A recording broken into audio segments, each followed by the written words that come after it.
Today is the Haskara, the first yard site of my father, Avi Mori Yikari Micha'el ben Shimon. May his memory be a blessing. May this shiur be le'ilu nishmato. So, Rav Yosef said, I lo ha yoma deka gerim, kama Yosef ika b'shuka. Which basically means, if it weren't for this day of Shavuot, I would be just another Yosef in the marketplace. Chazal refer to Shavuot as Yom Chatunato, Zu Matan Torah, in the Midrash. I.e., the drash is that this is the day that we entered a very special relationship with Hashem. Now, this is on the level of drash, but there are 4 levels to the Torah: Pshat, Remez, Drash, and Sod. How do we know this on the level of Remez? Well, the Torah uses the word Anochi instead of Ani, and the Gemara in Shabbat says that Anochi is a notricon, an anagram, Rashi Tevot, of Ana Nafshit Ketavet Yehavit. I gave my soul in writing to you. This is a very close and personal relationship, as we can see. Now, there's also many sources in the Sod. I don't need to bring any of those. That's very clear. The Zohar is all about our special relationship with Hashem. But how do we know this on the level of Pshat? Well, it's in the word Elokecha. Hashem said, I am your God. He said, you. This is similar to what Chatan says under a chuppah. How does it begin? Harei at mekudeshet li. You are mekudeshet for me. This is a proposal. Hashem is saying, I want to be yours. Now, this helps us answer some questions. Why in the Dayanis of the Haggadah, for example, do we say, Ilu karavnu lifnei hasinai, v'lo natan lanu et haTorah, Dayenu? If you'd have taken us to Har Sinai but didn't give us the Torah, it would have been enough. Surely the whole point of coming to Har Sinai was to get the Torah. Well, true, and receiving the Torah, which is our very life, was an absolute necessity, don't get me wrong. But even if we didn't get the Torah, it would have been worth it just to enter this special relationship with Hashem. So we are no longer just the Yosefs in the marketplace. Also, it helps us answer the heretic who said, I thought Jews were supposed to be clever. Yet when Hashem gave them the Torah, they said, Na'aseh v'nishma. Is it really wise to accept a contract before you've read the terms of the contract? Indeed, this is what the nations of the world did according to the Midrash. Hashem took the Torah and he offered it to all the nations, and famously each one said, what's in it? Hashem specified an Issur that they couldn't handle because of how much they were misasek in that Issur, and they said no. The answer is simple. There's a Gemara that says that when the Jews answered about the commandments at Har Sinai, they said yes to each mitzvah aseh, each positive mitzvah, and no to every Issur. But there's a different opinion that says that they said yes to both, as in, yes, we will do that, and yes, we will not do that. What's the nafkamina? The nafkamina is, who are we responding to? Are we responding to the mitzvah or to Hashem, the mitzvah giver?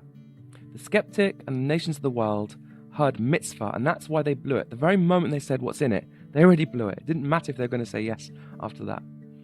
But we heard him. We said yes to him. Yes, we will keep your positive mitzvot. And yes, to him, we will keep your negative mitzvot. We wanted him. And that's why we didn't need to hear what the conditions were.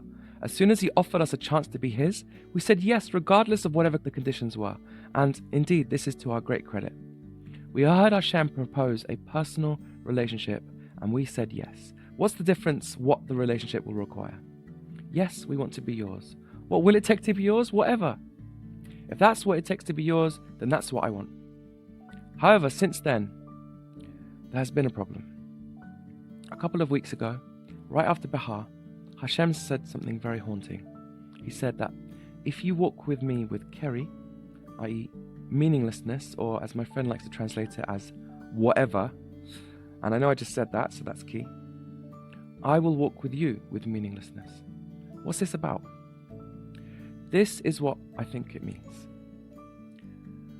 When we got praised for saying Na'aseh v'nishma, we let it go to our head. We got it into our head that the epitome of being a good Jew is Na'aseh without the Nishma. We got stuck on saying whatever. Now don't get me wrong, on the basic level, the Pshat, we did listen. We did get to the Nishma. That's all of halacha. This is to our infinite credit. Our Chachamim were superheroes in transmitting and developing Hashem's halacha. We've learnt them diligently and performed them for thousands of years.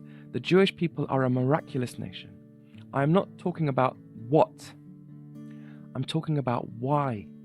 Many of us have got it into our heads, unfortunately, that we should never try to find out why. Is this really such a good thing?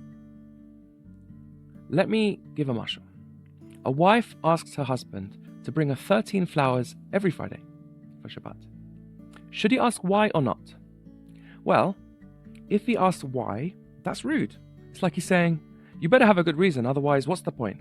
Similarly, if we had asked Hashem, why should we do this and why should we do that?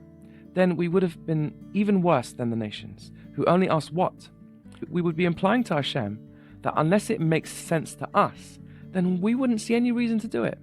We wouldn't trust Hashem to have a good reason, nor would we care if it's meaningful to him or not. In fact, it seems like many people think that it's not meaningful to him. A misunderstanding of our tradition, perhaps a fulfillment of that verse I was saying before.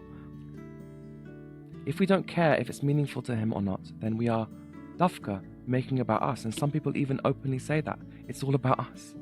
It's like the husband whose wife asks him to tell her when he's going out of the house, and he says, why should I? I don't feel like telling her, so I don't see why I should. I don't see any reason why I should. So you might conclude, therefore, that the husband should never ask why. He should just loyally bring her the 13 roses without question. Surely that's a sign of devotion and love. Yeah? Well, yes and no. If he never, ever, ever gets round to asking her why, this is also bad. There is a way to ask that is not coming from selfishness, but coming from a desire to get to know his wife. Why do you like roses? Why on a Friday? Why specifically 13 and not 12? Is this meaningful to you? Tell me. I want to know you. One of the most neglected mitzvot of all is the mitzvah to get to know Hashem, Yediat Hashem. Many people minimize Musa, they minimize Hashkafa, and they certainly minimize Kabbalah to a large degree. Unfortunately, this is the problem. The Kabbalah is essential, as we learn from the Arizal and many others. This is what the Torah is, his soul in writing. We learn it lishma, for his sake. What does that mean? It means we learn not just for personal benefit, but because we want to get to know its author. We want to know Hashem. And the best way to do that is through the Musa, the Hashkafa, the Gemara, and the Kabbalah. I recently heard Harav Hagaon Asher Weiss Shlita say this too. The yeshiva are there to teach us how to learn, and they're doing a great job with that. But it's up to us to actually get round to learning. And learning is Gemara, Halacha, and Hashkafa. We mustn't neglect Hashkafa because this is how we get to know Hashem. Halacha is what he likes and doesn't like, and the Hashkafa is the why, especially the Kabbalah and the Chassidut. And the Gemara and the Midrashim and the Zohar are the root of both of these things. And now, of course, this was said by many Gedolim in recent times, including Rav Yav Komenetsky, Rav Gifter, the Lubavitcher Rebbe, and many more. The Ben Ish Chai saw Kabbalah and Halacha as one, not two separate subjects. We can't just learn Halacha on its own. We have to also develop our knowledge and our feelings for Hashem.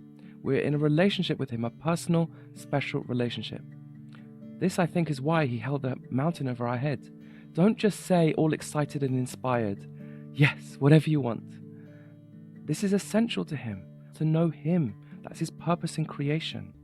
The Zohar, the Ramak, the Arizal, the Orachama, the Vilna Gaon, they all screamed at us that we bring sorrow to the divine if we neglect our studies of Hashkafa, especially the Kabbalah, which is something every Jew is obligated to strive to learn, to whatever degree they are able, not just the elite. This is how we get to know Hashem, and we shouldn't just say, we can't know. We can't remain deliberately ignorant. We will be judged for that. There is an endless ladder of knowledge available to us about Hashem, and it is enough to fill our eyes with light, our hearts with love, and our soul with desire for our entire lives. And nowadays especially, there's so much available, even in English. There's no excuse. We said Na'aseh, and now it's time for us to really, really say Nishmat, like never before.